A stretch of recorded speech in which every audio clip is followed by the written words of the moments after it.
علیکم ورحمۃ اللہ نحمدہ ونصلی علی رسولہ الکریم اما بعد فاعوذ باللہ من الشیطان الرجیم بسم اللہ الرحمن الرحیم رب اشرح لی صدری ویسر لی امری واحلل عقدۃ من لسانی یفقہوا قولی۔ سورہ الحج ہم نے پچھلی دفعہ آیات 28 سے 33 تک کی تھی، لیکن ان کی تلاوت رہ گئی تھی۔ تلاوت سے شروع کرتے ہیں انشاءاللہ۔ بسم اللہ الرحمن الرحیم لیشہدوا منافع لهم ويذكروا اسم الله في أيام معلومات على ما رزقهم من بهيمة الأنعام فكلوا منها وأطعموا البائس الفقير ثم ليقضوا تفثهم وليوفوا نذورهم وليطوفوا بالبيت العتيق ذلك ومن يعظم حرمات الله فهو خير له عند ربه وأحلت لكم الأنعام إلا ما يتلى عليكم فاجتنبوا الرجس من الأوثان واجتنبوا قول الزور حنفاء لله غير مشركين به ومن يشرك بالله فكأنما خر من السماء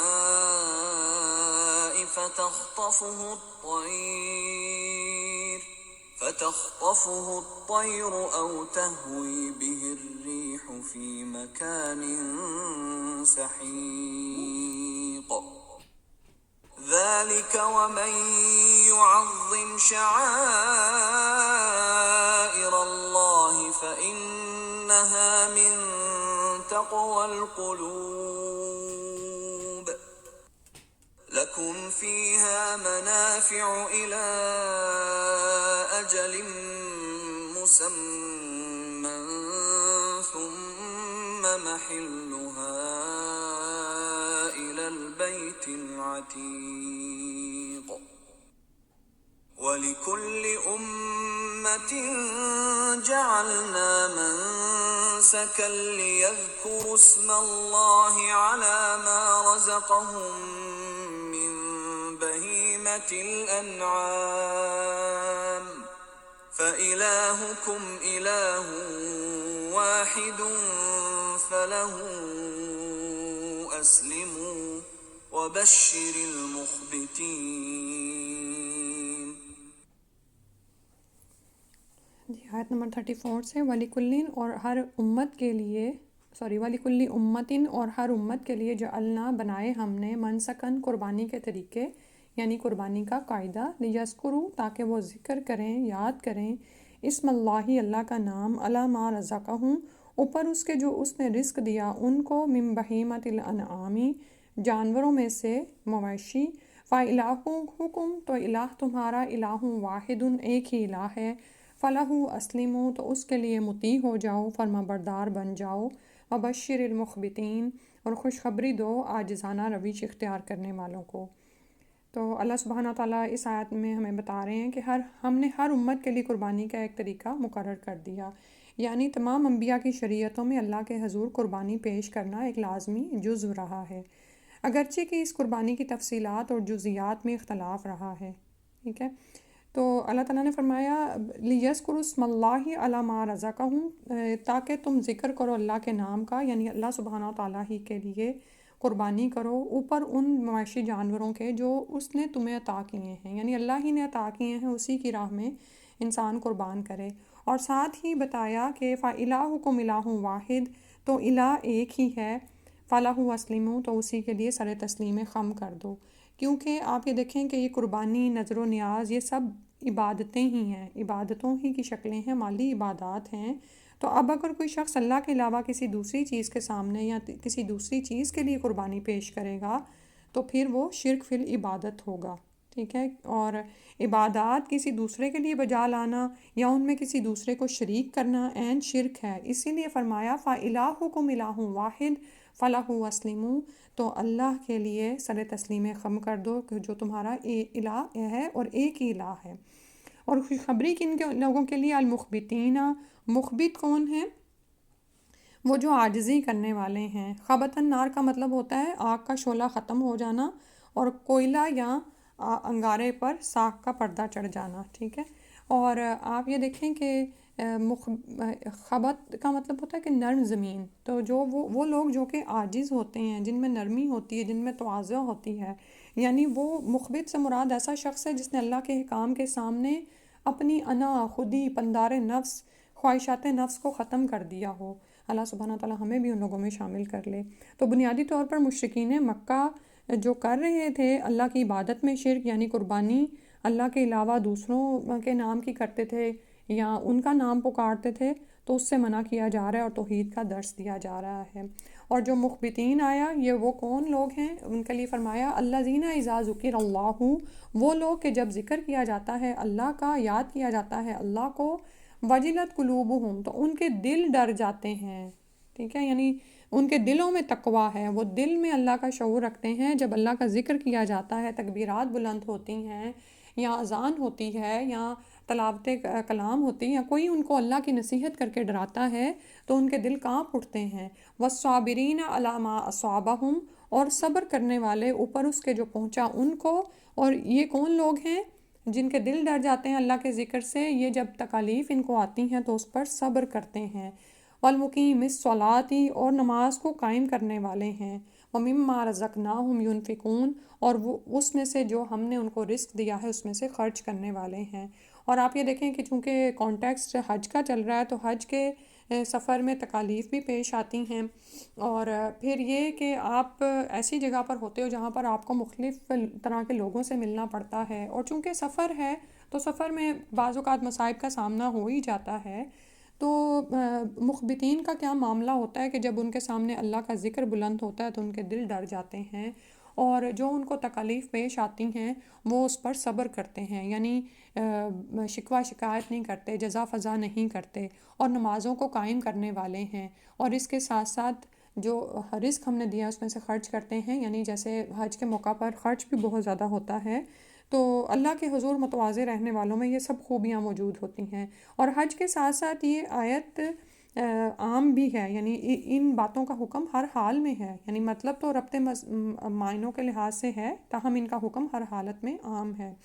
اور یہاں پر جو اللہ سبحانہ تعالیٰ نے رزق کی نسبت فرمائی کہ وہ اللہ نے ان کو دیا ہے، تو وہ حلال اور پاکیزہ کمائی یہاں پر مراد ہے، کیونکہ رزق حرام کی نسبت اللہ تعالیٰ کبھی اپنی طرف نہیں فرماتے، اور رزق حرام سے صدقہ، قربانی یا سفر حج کے اخراجات قبول بھی نہیں ہوتے، ٹھیک ہے۔ اور خرچ کرنے سے بھی مراد یہاں پر واضح رہے کہ اس کا مطلب اللہ کی راہ میں یا اللہ کے احکامات کے تابع رہ کر خرچ کرنا ہے۔ یا مثلا اگر کوئی شخص اسراف و تبذیر سے کام لیتا ہے تو وہ انفاق کی اس شرعی اصطلاح میں نہیں آتا، ٹھیک ہے، بلکہ اسراف اور تبذیر کے کام تو سب گناہوں والے کام ہیں، نعوذ باللہ۔ پھر فرمایا وَالْبُدْنَ جَعَلْنَاهَا لَكُم مِّن شَعَائِرِ اللَّهِ، اور قربانی کے اونٹ بنایا ہم نے ان کو تمہارے لیے اللہ کی نشانیوں میں سے، لکم تمہارے لیے، فیہا اس میں، خیرن بھلائی ہے، فاذکروا اسم اللہ تو یاد کرو اللہ کا نام، علیہا ان پر، صواف قطار باندھے ہوئے، یعنی جب ان کو تم قطار میں کھڑا کر کے ذبح کرو، اور جیسے ہم نہر کے لیے پڑھ آئے کہ اونٹ کو کھڑا کر کے ذبح کیا جاتا ہے، کیونکہ اتنے بڑے جانور کو لٹانا اور اس کو قابو میں رکھنا مشکل ہوتا ہے، تو قطاروں میں کھڑے کر کے ان کو کھڑا کر کے ذبح کیا جاتا ہے، اور جب ان کا خون مکمل نکل جائے تو وہ اپنے پہلوؤں کے بل گر جاتے ہیں۔ تو فرمایا فَإِذَا وَجَبَتْ جُنُوبُهَا، پھر جب گر جائیں ان کے پہلو، کڑوٹیں، فَكُلُوا تو کھاؤ، منہا ان میں سے، وَأَطْعِمُوا اور کھلاؤ، القانع قناعت کرنے والوں کو، یعنی جو سوال نہیں کرتے، والمعتر اور سوال کرنے والے کو، کذالک اسی طرح، سخرناہا ہم نے مسخر کیا ان کو، لکم تمہارے لیے، لعلکم تشکرون تاکہ تم شکر ادا کرو، ٹھیک ہے۔ تو یہاں پر جو بدن کا لفظ ہے اس کا اطلاق عظیم الجثہ جانور پر ہوتا ہے، اور ظاہر ہے کہ عرب میں یہ لفظ اونٹوں کے لیے بولا جاتا تھا تو اسی کے لیے ہو گیا، اور پیچھے چونکہ شاعر اللہ کا ذکر ہو رہا تھا تو اب بتایا کہ قربانی کے اونٹ بھی اللہ کے شاعر میں سے ہیں، اور اس میں لکم فیہا خیر، تمہارے لیے بہت سارے فائدے اور بھلائیاں ہیں، مثلاً تم ان پہ سواری کرتے ہو، بار برداری کا کام لیتے ہو، دودھ اون بچے حاصل کرتے ہو، اور ان کی کھالوں اور ہڈیوں سے بھی کئی طرح کے فائدے حاصل کرتے ہو۔ تو یہ قربانی کے اونٹ قابل تعظیم ہیں، انہیں ذبح کرتے وقت ہر ممکن سہولت پہنچاؤ، اور جب ذبح کرو تو اللہ کا نام لو اور ان کو علیہ ثواف قطار باندھ کر کھڑا کرو، ٹھیک ہے۔ اور پھر جب وہ گر جائیں، جب ان کا خون نکل جائے تو پھر ان کو ان کا گوشت استعمال کیا جائے، کیونکہ نبی صلی اللہ علیہ وسلم کی ایک حدیث سے کیا پتہ چلتا ہے کہ اگر جانور میں جان باقی ہو اور اس کا جسم پھڑک رہا ہو اور اس کو پکا لیا جائے تو وہ حرام ہے، ٹھیک ہے، کیونکہ دین نے ہمیں ہر ایک کے ساتھ احسان کرنے کا حکم دیا۔ اور ویسے بھی آپ یہ دیکھیں کہ جب اس کا ابھی خون اندر ہے اور وہ جسم پھڑک رہا ہے، اس کی جان باقی ہے، تو وہ انسان کے لیے حلال پھر نہیں ہے۔ اور فرمایا کہ اس میں سے خود بھی کھاؤ اور فَكُلُوا مِنْهَا، اس میں سے خود بھی کھاؤ، اور دو طرح کے حاجت مند بیان کرے کہ ان کو بھی کھلاؤ۔ ان میں سے پہلے القانے ہیں جو قناعت کرنے والے ہیں، یعنی ضرورت تو ان کو ہوتی ہے لیکن خودداری کے باعث مانگ کر سوال نہیں کرتے، مانگتے نہیں ہیں، والموتر، اور سوال کرنے والے یعنی کچھ ایسے ہوتے ہیں جو حاجت کے مارے سوال کر دیتے ہیں، تو دونوں کو کھلاؤ۔ اسی طرح ہم نے ان کو مسخر کیا، یعنی اللہ سبحانہ تعالیٰ نے ان سواریوں کو تمہارے لیے مسخر کر دیا ہے۔ سبحان اللہ، آپ یہ دیکھیں کہ اتنا بڑا جانور ہے اور ہمارا ایک چھوٹا سا بچہ بھی اس کی ناک کی نکیل تھام کر چلتا پھرتا ہے، ٹھیک ہے۔ تو اور ہمیں سبحان اللہ کہ اللہ تعالیٰ اس میں سے ہمیں کتنے زیادہ فوائد دیتے ہیں۔ اللہ کو تشکرون، تاکہ تم شکر ادا کرو۔ تو اللہ تعالیٰ نے جو نعمتیں دی ہیں انسان ان کا احساس کرے اور ان کا شکر ادا کرے۔ آپ یہ دیکھیں کہ جب انسان اپنی نعمتوں پر نظر ہی نہیں کرتا اور دوسروں کی چیزوں کو دیکھتا رہتا ہے، دوسروں کو ملنے والی نعمتوں کو دیکھتا رہتا ہے، تو پھر کیا ہوتا ہے؟ وہ حسد میں مبتلا رہتا ہے اور اس کو اپنی نعمتیں جو کرم اللہ تعالیٰ نے اس پر کیا وہ نظر نہیں آتا، پھر ایسا انسان شکر گزار بھی نہیں ہوتا۔ اب یہاں پر بات تو اونٹوں کی ہو رہی ہے، لیکن اللہ تعالیٰ نے دیکھیں ہمارے لیے ہمارے زمانے میں کس طرح سواریوں کو ہمارے لیے مسخر کر دیا ہے۔ ٹریفک کے باقاعدہ نظام بنائے گئے ہیں، اور اتنی بڑی بڑی ٹریفک، یعنی گاڑی سے لے کر جہاز تک آپ دیکھ لیں، ٹرینز دیکھ لیں، ٹرکس ہیں، مختلف طرح کی سواریاں ہیں جن کو اللہ سبحانہ تعالیٰ نے آپ کے لیے مسخر کیا۔ یعنی اللہ تعالیٰ نے انسان کو عقل دی، اس نے ان کو بنایا، پھر ان کو چلانے کے لیے پورے سیٹ اپس بنائے گئے ہیں۔ تو سبحان اللہ، تو جس شخص کی نظر خود کو ملنے والی نعمتوں پر ہوتی ہے نا، وہی پھر شکر بھی ادا کرتا ہے۔ اللہ تعالیٰ ہمیں ان لوگوں میں شامل کر لے۔ پھر اس کے بعد فرمایا لَن يَنَالَ اللَّهَ لُحُومُهَا، نہیں پہنچتا اللہ کو ہرگز بھی ان کا گوشت، خون، ولا دماؤها، اور نہ ہی ان کا لحومها، نہ ان کا گوشت پہنچتا ہے اللہ کو، ولا دماؤها، اور نہ ہی دم یعنی ان کے خون، ولیکن لیکن ینالہ التقویٰ، پہنچتا ہے اس کو تقویٰ، منکم تم میں سے، کذالک اسی طرح، سخرھا لکم، اس نے مسخر کیا ان کو تمہارے لیے، لتکبر اللہ، تاکہ تم اللہ کی بڑائی بیان کرو، علی ما ھداکم، اوپر اس کے جو اس نے تم کو ہدایت دی، وبشر المحسنین، اور خوشخبری دے دو احسان کرنے والوں کو۔ تو اللہ تعالیٰ نے یہاں پر فرما دیا کہ اللہ کو نہ تو جانوروں کا گوشت پہنچتا ہے اور نہ ہی ان کا خون پہنچتا ہے، ٹھیک ہے۔ اللہ کو تو ان جانوروں کی قربانی میں تمہاری نیت پہنچتی ہے، ٹھیک ہے۔ آپ یہ دیکھیں کہ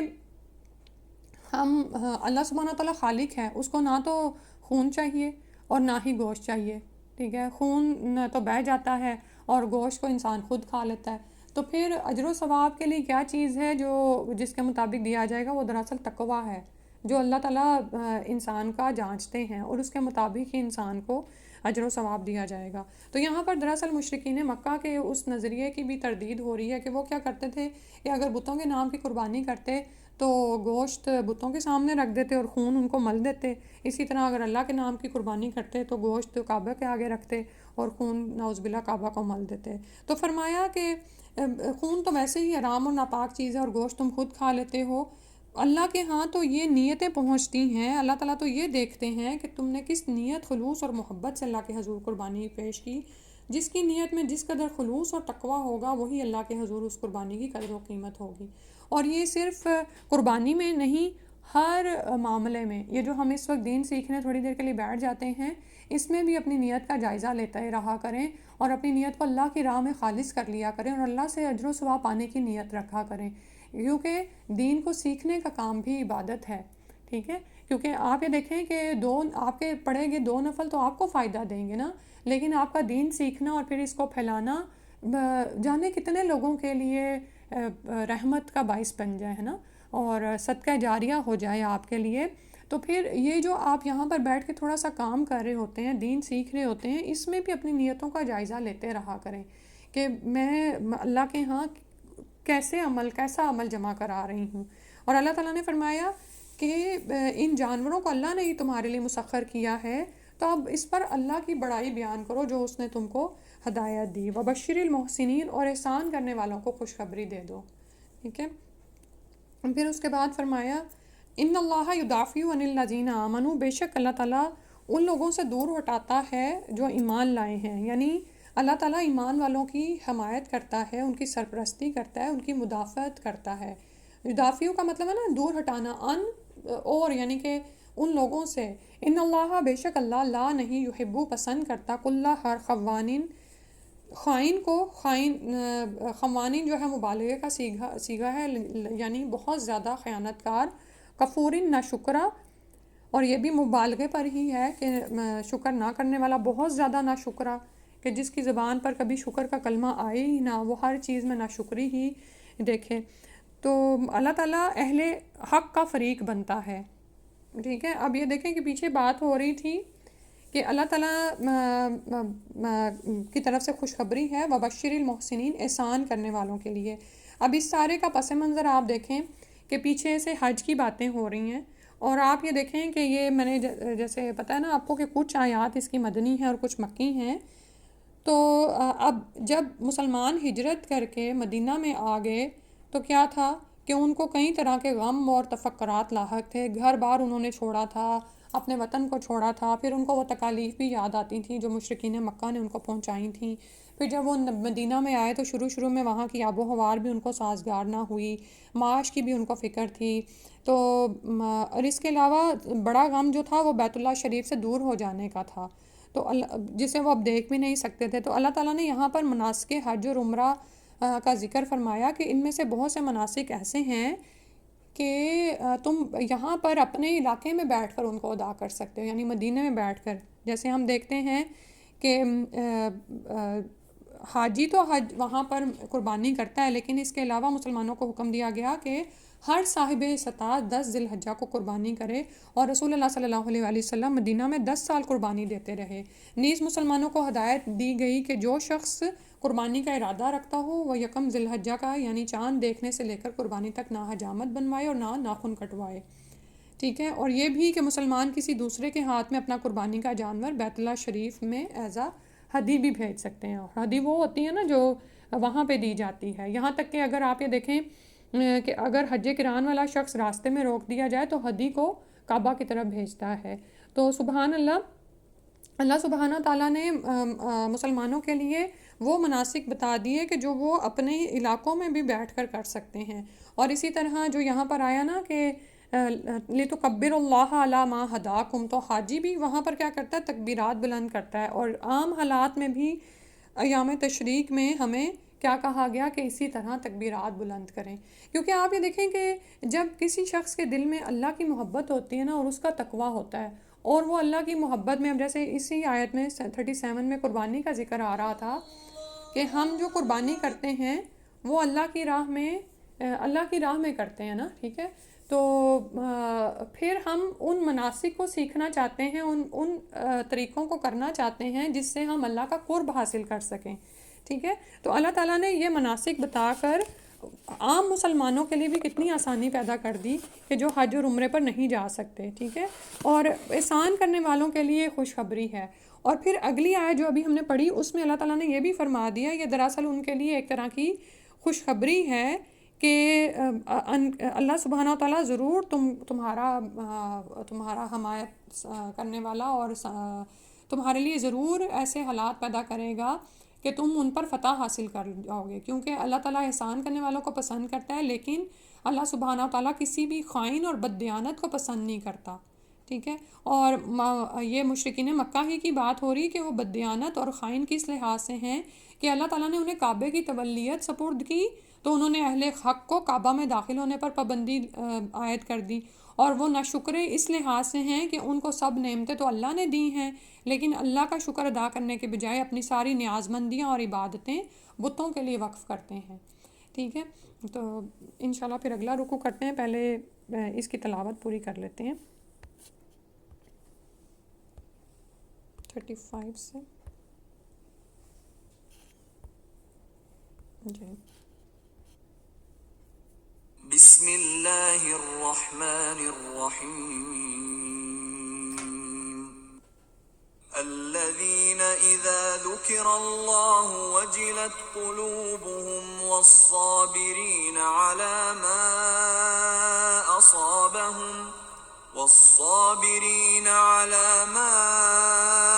أصابهم والمقيم الصلاة ومما رزقناهم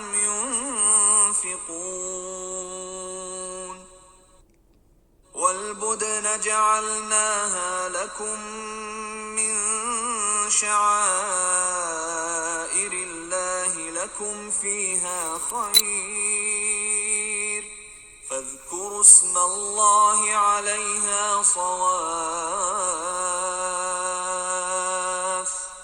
فإذا وجبت جنوبها فكلوا منها وأطعموا القانع والمعتر كذلك سخرناها لكم لعلكم تشكرون لن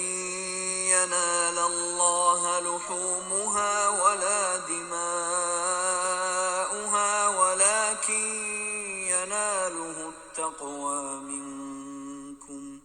كذلك سخرها لكم لتكبروا الله على ما هداكم وبشر المحسنين إن الله يدافع عن الذين آمنوا إن الله لا يحب كل خوان كفور سبحانک اللہم و بحمدک اشہد ان لا الہ الا انت استغفرک و اتوب الیک. السلام علیکم ورحمۃ اللہ.